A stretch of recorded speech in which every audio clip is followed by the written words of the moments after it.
The journey is conversations with ordinary people about stories of transformation and how we may have had setbacks in our life and how we persevered through those, how we've learned from those obstacles, and how they've maybe helped us on our path today.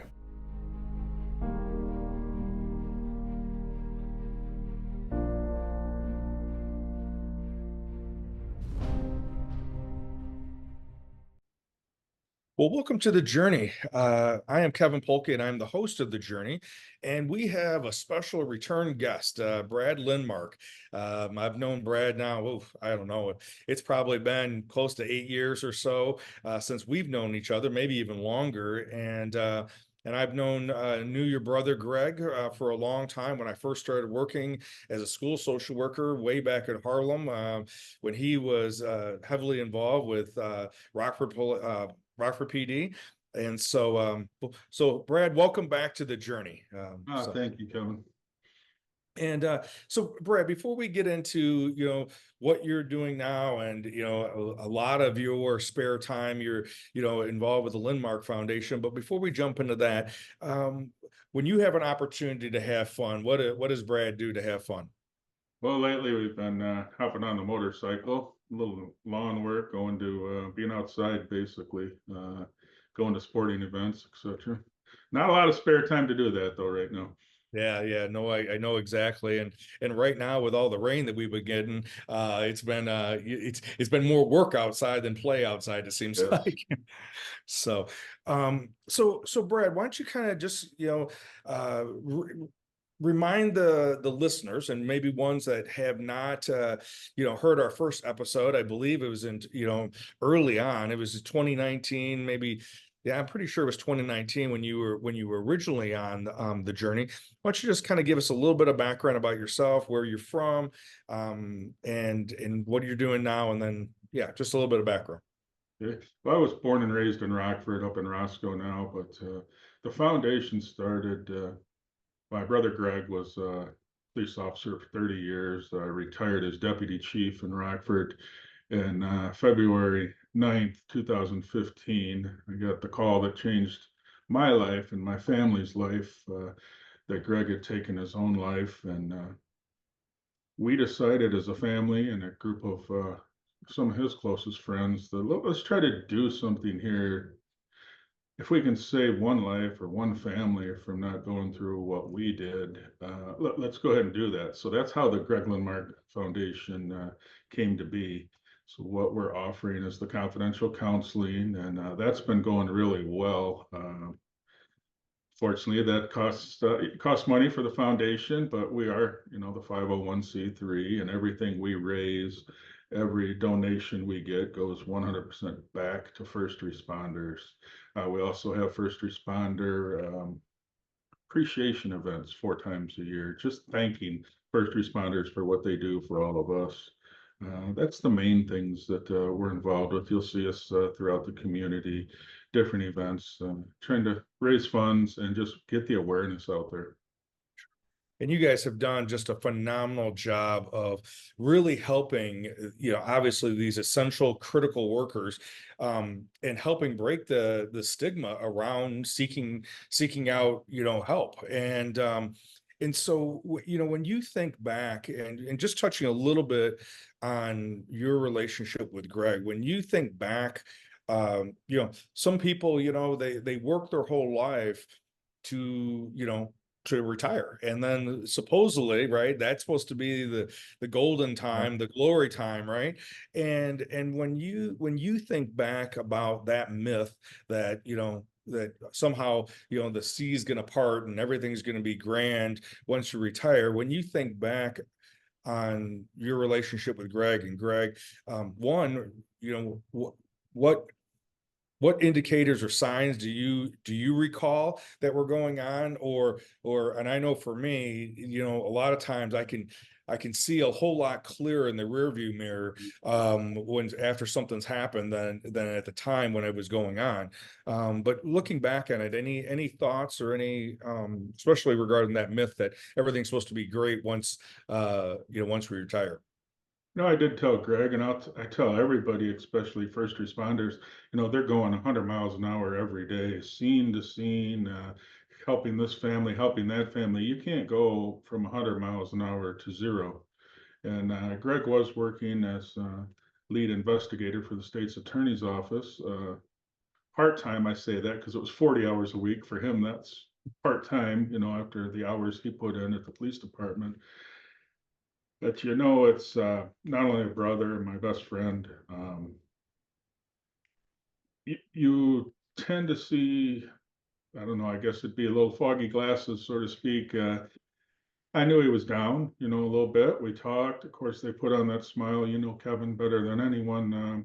They hide it very well. People have asked me, what are some key signs? It's very hard to tell. Maybe withdrawn, maybe alcohol, drug abuse, physical abuse, depression.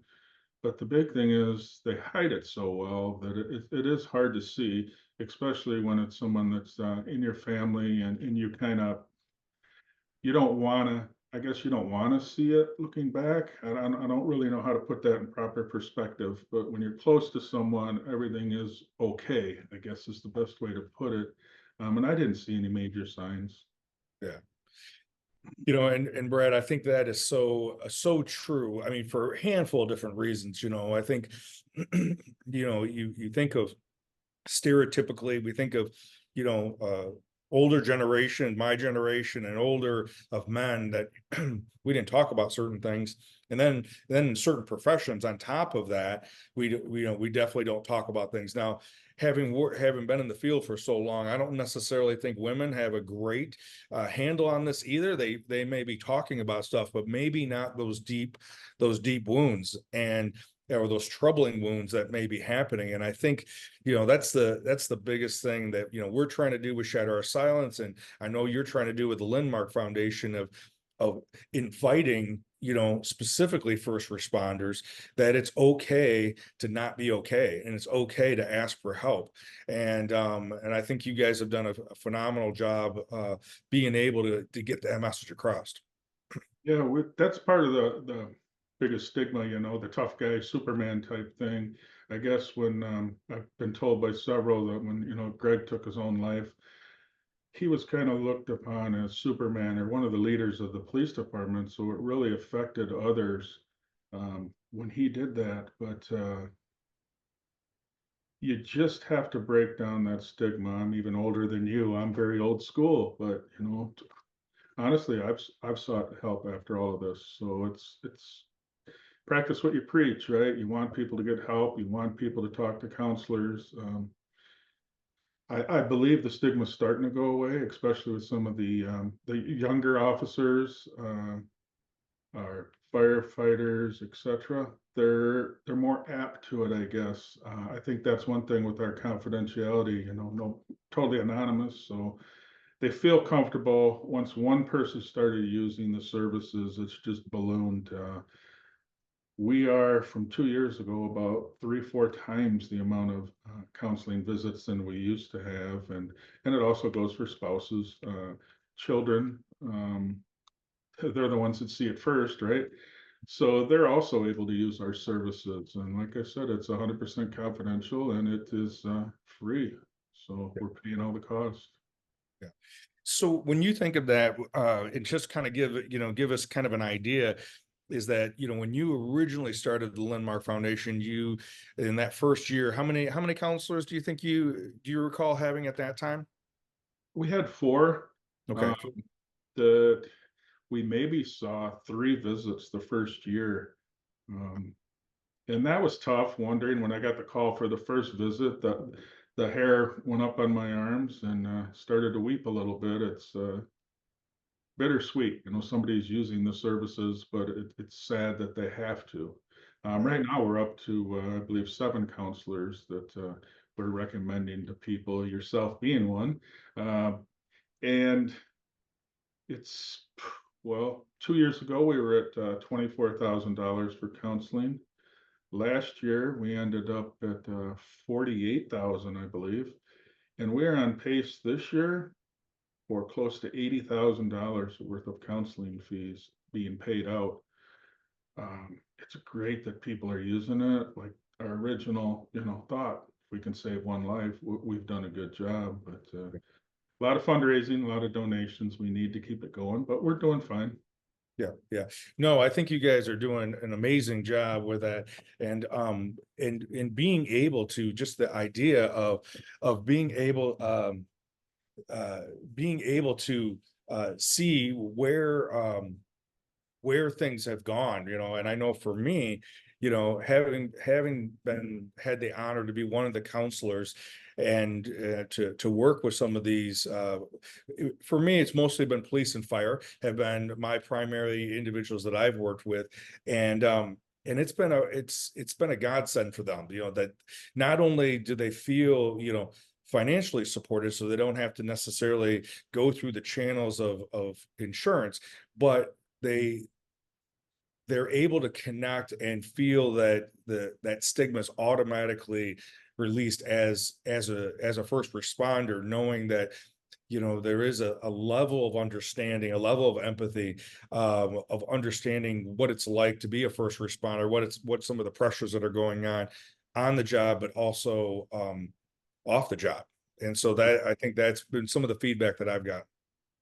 Yeah, and it's there's some amazing statistics. I know that these too, but police officers are 58% more likely to commit suicide than any other profession. Um, One for first responders, it's first responders are more likely to commit suicide than die in the line of duty. I mean, you think of that statistic alone, that's the one that just blows my mind. I mean, as they should, the spouses, such loved ones, be safe, dad, mom, they're worried about them on the job, on duty. But really, the more dangerous after they're done or taking their own lives is just pitiful. Yeah. Country needs to do more about this. Yeah, yeah, no, I agree. And I know that,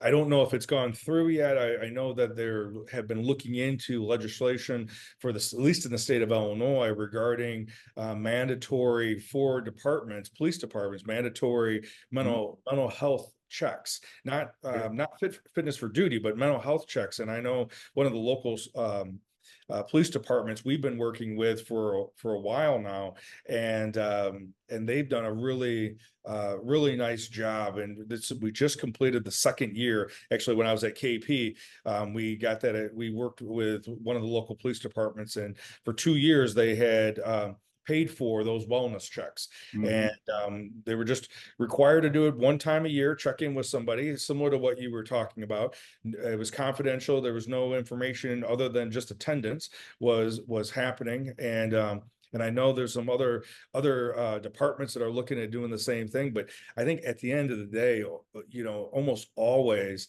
when one of the officers or fire or paramedic or coroner, someone in the hospital, when they come in and they see hope and they see possibility and they see, that they can, work through some things, they go back and they share that with fellow workers. And then that's where I think we're seeing this increase in first responders coming in and seeking help.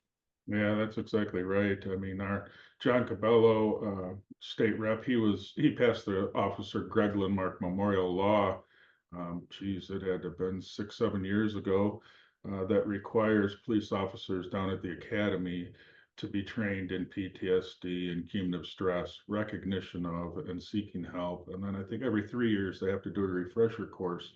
So we are really lucky, like you said, locally here. We have some great chiefs, great department leads, um, our police department, our fire departments in the area, and our coroner. They care about their people, Yeah, and they are really open to mental health now. And that's one thing you mentioned, the coroners. We kind of forgot, so we have added the blue or purple line in our logo for the coroners. The dispatchers are another ones that kind of get forgotten about. So dispatchers, coroners, police, fire, um, corrections, they all yeah. see a lot. They all deal with a lot every day. Yeah, yeah. Well, it's interesting when you talk about, dispatch, for example. I think of a few years ago when the NIU shooting happened, Right. and one of what later became one of my social workers that worked at KP for me, was working dispatch for the NIU Police Department, during that February 14th shooting. And I know that that was something that he had to work through as well. And then I know Jennifer Marsky, she's been on the show, and she just doing a wonderful job. I'm so pleased with what she's done with the coroner's office. And I mean, Sue Fiducia probably really paved the way. And then Jennifer has just, worked with what Sue's legacy was, and really been able to bring the coroner's office to just a whole nother level. And the level of uh, connection within the community, I think she's done a great job of spreading that as well. Yeah, I couldn't echo those thoughts enough. I mean, she has done a wonderful job. She turned that department around. The people that work in there love it, love what she's doing. She's really building something special again, like Sue did, and just God bless her and her family, in their time now that she has passed. But what a wonderful person she was, and I think Jennifer's right there behind her. Yeah, yeah, 100%. Mhm. So Brad, when you think about, I mean, well, one, when you think about because you started the Lindmark Foundation with your wife Margie, how long ago was that? Greg passed away in February. I believe it was right around June of that year, Okay. 2015. Okay. And so when you think about, going back to 9 years ago, right? And think about what you originally wanted to do, and like many ideas, we just want to do something, right? We just in the midst of Right. Yep. in the midst of what's going on, we just try to do something. When you think of that, when you think of that and you think about where it's come in the last 9 years, what would be some of the biggest pieces that you would think about, just with how much it's evolved in the last 9 years? I guess the biggest thing would be how far along the mental health and awareness has come in that time. It used to be, I go home after a bad call, and your wife, you come, how you doing? Oh, it's fine. They don't want to share that with their spouse, for fear of making them worry even more. But Yeah. just the awareness, I think the people using the services alone from our end, what I know, just great that they're able to take care of their mental being as well as their physical being. Everybody wants to work out, right? Everyone wants to be strong. You know that, Kevin. And Yeah. uh, and Yeah. now it's the mental health they're also paying attention to, which is something I always said. Your mental health is probably more important, if not as important, as your physical health. So I guess that's the big thing. The other one is just pride in what we're doing, as the foundation has grown. Yeah, it brings other obstacles in, but I think our board members, my wife has been a huge help, my mother. Um, how far the foundation has come, I guess, is the biggest thing that, we're helping people. I get the hugs. Thank you for what you do. I have people telling us that we're really helping, um, if not saving lives, giving a quality of life back to somebody that has given so much to the community. Because let's face it, that's what the first responders do. They give to the community, they help people in need, they go to all the bad calls. So we're glad. Big thing is that they know we're here for them, is another big factor that really makes it special. Well, and I think about how consistent, right? Whenever somebody starts something, they ask me what were some of the components to being successful with, like a Lindmark Foundation or a Shatter of Silence, or whatever it may be. And it's really about, we can have a grand vision if we can keep it Mhm. simple and have a grand vision and just keep showing up, right? I mean, it's about Right. consistency.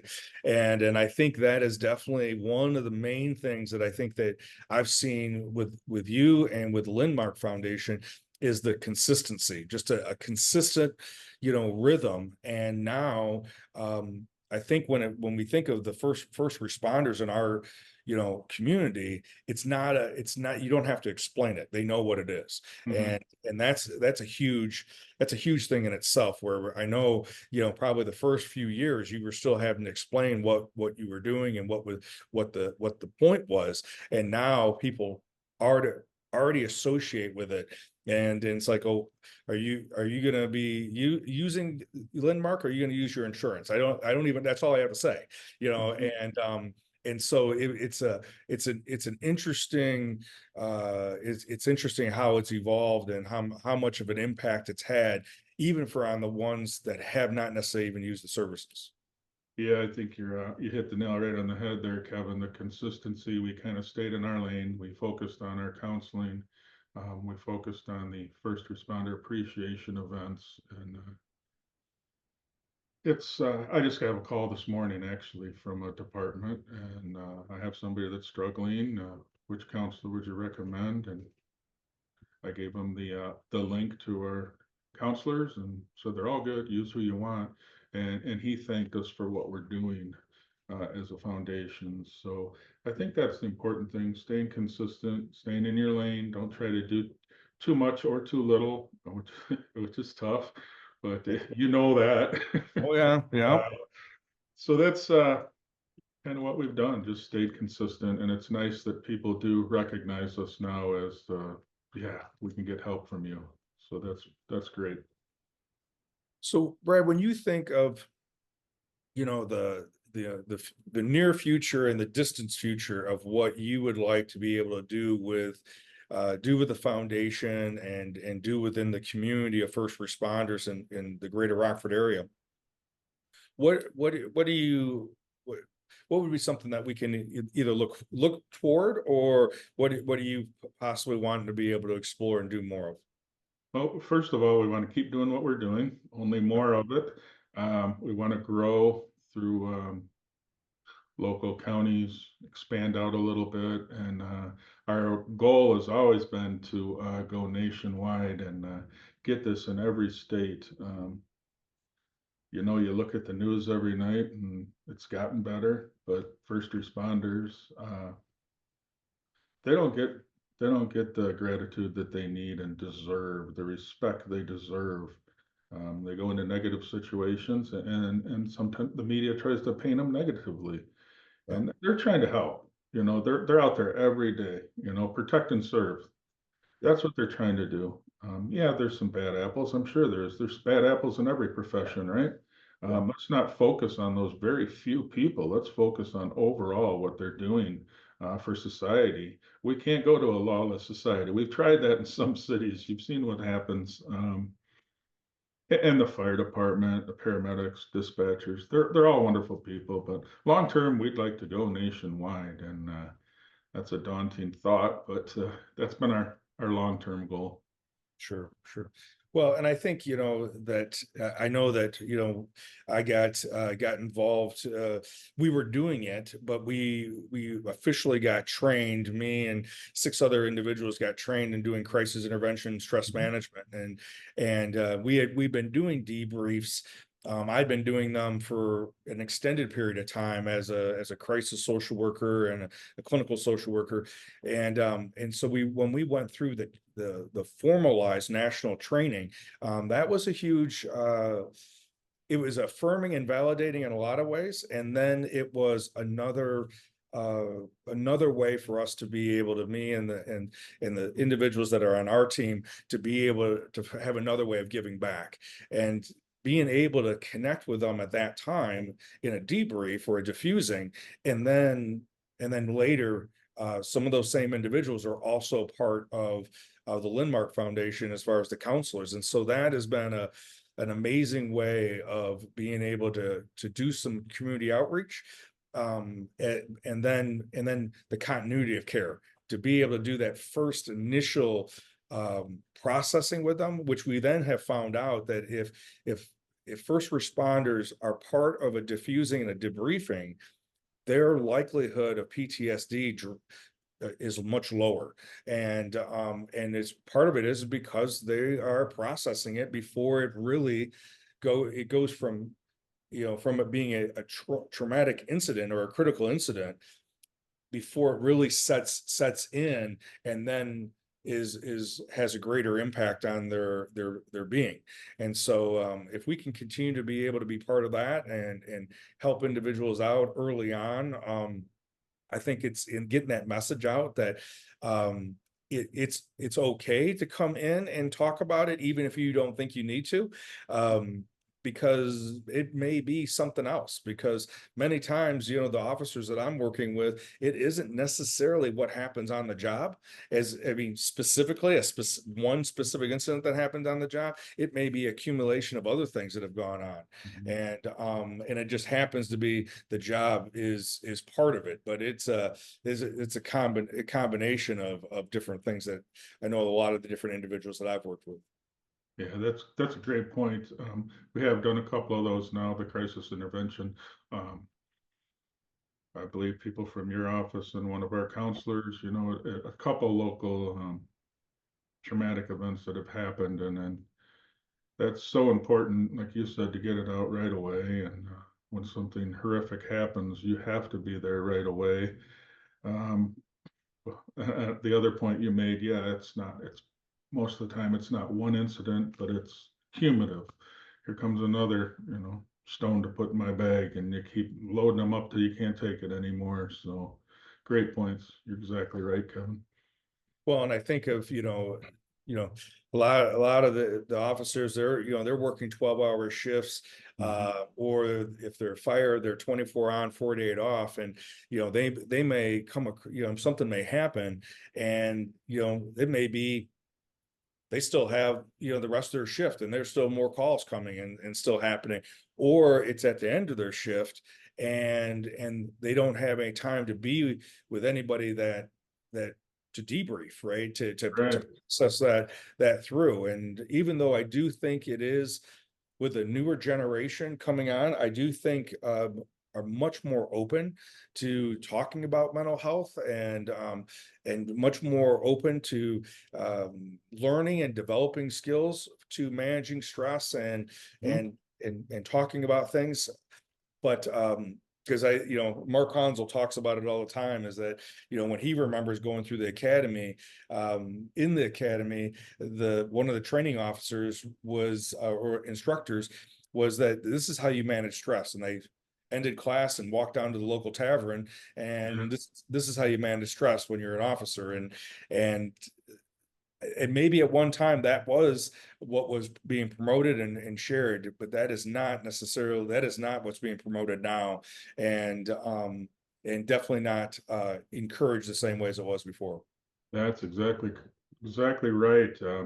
I've heard those stories too. Let's go down and have a few drinks. We'll talk about it. Um, the new generation, hopefully it's been part of the foundation. I know you're a big part of it. Getting out in the open, talking about it, going to see someone, get through it. Don't keep burying those feelings. And I think the academy is doing a better job of that too. Uh, work on your mental health. It's a big thing. Yeah, no, exactly right. Over the weekend, I was working with a young man who was on the show last week or 2 weeks ago, Easton Fitcher, and he's a football player, and he was wanting to raise mental health awareness regarding individuals, athletes, because of the pressure that athletes put on themselves and are put on them. And when they have setbacks, recognizing that they're not alone. And I think of, the different initiatives that are going on that I get to be part of or get to hear about. It's pretty amazing where we're at now compared to when I first started in the career 30 years ago, where we still had a talk. I remember doing talks about trying to explain what mental illness was. And we've come a long way. So it's a great thing to know about. So Brad, as we're wrapping up here, if someone wanted to get involved with the Lindmark Foundation, either from a standpoint of volunteering, donating, finding out more about the services because maybe they have a family member or a friend who's a first responder, what's the best way to get a hold of you? What's the best way to learn more about the Lindmark Foundation? Uh, so our website is the main item there. If you can see, we have a donate button, we have get involved where an email could be sent. My phone number is on there. If you feel better calling, that's fine too. Um, that's probably the best way to go about contacting and helping us. Financial help is always needed, like I said. Yeah. Uh, so yeah, the website, GregLindmarkFoundation.com. And imagine that, Kevin, what you were talking about earlier, the football player you were working this weekend, huh? Yes, yes. And I will have to say, mental health in this area, you have probably been I know you have been the pioneer in it. Like you said, people didn't even know what it was. So I want to thank you for all your time and the life that you have dedicated to mental health in this area. Founding father, you're too young to be called a founding father, but I gotta believe, and I thank you so much from the bottom of my heart, what you've done in this area for mental health, and you continue to do. Again, working through a weekend, Kevin. That would be you in one word, in one instance. That I don't know how many weekends you work, but thank you for everything you've done in this community. I think when you think mental health overall in this community, Kevin Polky comes to mind. The work you've done with SOS and your all of your other positions you've held. It's amazing the work you've done. So thank you for everything.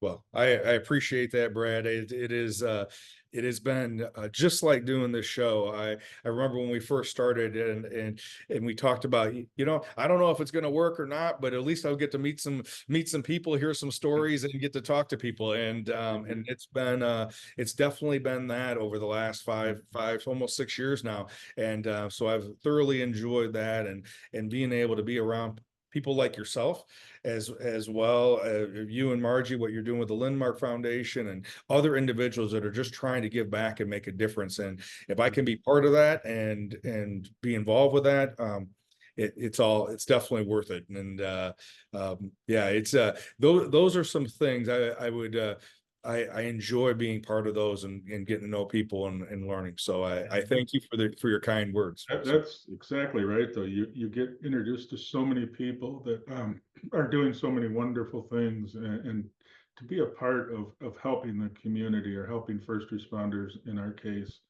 it's so rewarding to know that you've made a difference. And I got to believe you feel that every morning when you wake up, because like I said, I can't thank you enough for what you've done in this area. well, thank you again. All right. Mm-hmm. Well, for anybody who may either uh, have a friend or a family member that is a first responder, um, keeping them in your prayers, keeping them in your thoughts, as well as being able to say an encouraging word to them. If they're not aware of the Lindmark Foundation, yeah, definitely, you know, Greg Lindmark, GregLindmarkFoundation.com. Please check that out. Please donate to that as well as get involved. Brad is doing a great job of getting those messages out. And if you can spread the word, that's how we continue to move this on. Word of mouth is probably the strongest message that any of us can do. So I appreciate everybody listening and look forward to being with you next week.